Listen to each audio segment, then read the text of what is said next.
no ano do centenário da República, promover alguma iniciativa ligada não às comemorações da República, mas à sua discussão, ao seu debate. Nós entendemos que a República não é propriamente alguma coisa que se tenha que comemorar, mas deve-se aproveitar o facto de ser o ano do centenário para ser evocada e discutida e debatida. Nesse sentido, tivemos a ideia de convidar o Pedro Sá para produzir aqui uma conferência, utilizando os largos conhecimentos que ele tem acerca, não apenas deste período, mas neste caso, relativamente a este período, não tanto o período da Revolução e o período pós-republicano, embora ele tenha total liberdade para se quiser fazer incursões por esse domínio, mas a ideia que nós acertámos com ele era ser mais acerca do período pré-republicano, digamos assim, acerca do período do movimento republicano, da propaganda republicana, nos últimos anos da monarquia, nos últimos anos do século XIX, e evocar algumas figuras que estão ligadas a esse movimento e também alguns registros bibliográficos e outros que ficaram desse tempo. E então tivemos a ideia de convidámos-lo para isso, para ele produzir esta conferência e depois haver um período de algum debate, de alguma discussão entre as pessoas que aqui estiverem presentes, poderão fazer perguntas diretamente ou as pessoas terão toda a liberdade para poderem também fazer as suas afirmações e produzir as suas opiniões acerca daquilo que foi aqui dito. Portanto, se vai passar a isto, ele vai fazer a sua preleção, digamos assim, e depois todos nós teremos liberdade para, durante algum tempo, termos aqui alguma discussão, algum debate acerca do que foi aqui dito. E, portanto, passo a palavra. Muito boa tarde a todos e muito obrigado por estarem presentes. Eu realmente fui com uma certa expectativa e um certo, enfim, até não sei como, aliás, tive essa dificuldade em explicar ao Miguel António Pereira. Fui apanhado um bocado de surpresa para fazer esta intervenção, porque na realidade eu não sou especialista em nada, como sabem, embora me interesse por vários temas e, como disse ao Miguel, isto dá uma grande vantagem, porque assim, não sendo especialista em nada, não sou obrigado a saber profundamente nada.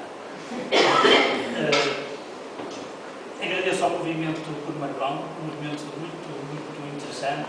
Tive a oportunidade de seguir algumas intervenções através do sítio que tem na internet. E, de certo modo, este movimento enquadra-se um bocadinho no movimento cívico que atravessou todo o século XIX. Espero conseguir transmitir isso, espero, como se costuma dizer, conseguir os serviços mínimos. O sonho da implantação da República não era novo. Já se tinha derrubado um regime para salvar a pátria da decadência e sonhar a sua regeneração. Já se acertara o passo com a Europa e fizera-se a Revolução Constitucional. Seria então expectável a modernização do país, trocar o regime absoluto pelo regime representativo, assegurar a liberdade de expressão, libertar a propriedade dos constrangimentos feudais, receber as bases administrativas e jurídicas para a nova sociedade burguesa. Imagine então a figura de um estadista excepcional. José Xavier Mouzinho da Silveira, vizinho, duplamente vizinho, educado de maneira tão significativa naquela sala ali ao lado, e vizinho de Castelo de Vido. Mouzinho da Silveira, pelas suas reformas que empreendeu, é considerado justamente o responsável pelo fim do antigo regime, durante a década de 30. Na época em questão, não era ainda central a questão do regime, porque senão, de certo, Mouzinho da Silveira teria sido republicano. Também em 1834, Joaquim António de Aguiar decreta a extensão das congregações religiosas, grandes propriedades rurais, às quais eram pagos rendas e foros, dízimos e trabalhos, com o mesmo objetivo de modernização das estruturas económicas e de criação de novos equilíbrios sociais. Mas na segunda metade do século XIX já muito se perdera o ímpeto reformador que se seguir à vitória liberal. O sonho da modernização esfumara-se. Os textos da época traduzem mal-estar e desencanto. Falam de degenerescência. Que razões são encontradas? O diagnóstico repete-se e é consensual. O parasitismo e a inoperância da família real, a ruptura entre governos ineptos e os interesses da nação, a dominação de uma minoria corrupta sugando o trabalho, a nefasta influência do passo. A realidade parecia ligar todo o projeto liberal. De novo, governantes que não representavam a nação, de novo, a ausência de liberdade de expressão, de novo, o imenso poder do clero.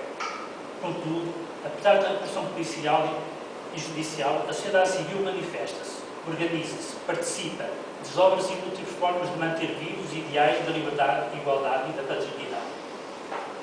O que me proponho partilhar são alguns exemplos deste confronto de uma sociedade civil cheia de vitalidade contra uma estrutura retrógrada e repressiva, política e clerical, a que então se referiam como a canaria. Como sabemos, com a Revolução Francesa de 1789, a teologia liberdade, igualdade, fraternidade vai ser glosada até à exaustão, por todo o século XIX. É um acontecimento que depressa extravasa as fronteiras do país de origem e assim, por toda a Europa, deixa marcas mais ou menos profundas. Também em Portugal, esta nova doutrinação se dissemina, apoiada nos mais diversos processos. Para além da imprensa, jornais e livros, estas teorias chegam-nos não só trazidas pelos estrangeirados, mas muito por militares que ocuparam o país durante as invasões francesas. É, porém, nas lutas liberais que começam a ser lançadas muitas das sementes do republicanismo. Tais lutas, com predomínio umas vezes dos absolutistas, outras vezes dos liberais, fizeram com que muitos portugueses que se vissem necessidade de refugiar, de se exilar, e em França, como Mouzinho da Silveira, aliás, onde mais diretamente viveram os ideais revolucionários. Lembro o papel da imprensa na difusão de propagandas das ideias republicanas, que, para além das traduções dos autores franceses, são veiculados por jornais que, ao longo do século XIX, proliferaram. Nasceram em profusão, mas também morriam com certa facilidade. Para muitos, para quase todos, a existência foi mesmo muito efêmera. Muitas vezes não passam de panfletos, ou de caráter panfletário. Quase sempre é uma obra de uma só pessoa ou de duas. As grandes cidades, Lisboa e Porto, eram o seu berço principal. Asseguravam uma maior tiragem e procuravam, nesses panfletos, a atualidade política. Transmitir essa atualidade, quer nacional, quer internacional. A linguagem, a maior parte das vezes, era violenta, radical, sarcástica, por vezes insultuosa, muitas vezes humorística. A Biblioteca Nacional de Lisboa, a Biblioteca Nacional de colocou recentemente online 6 destes periódicos, considerados pioneiros dos ideais republicanos. Eram clandestinos e anónimos. São formas eficazes e poderosas de denunciar, de afirmar o espírito crítico, de criar solidariedades e sonhar mudanças.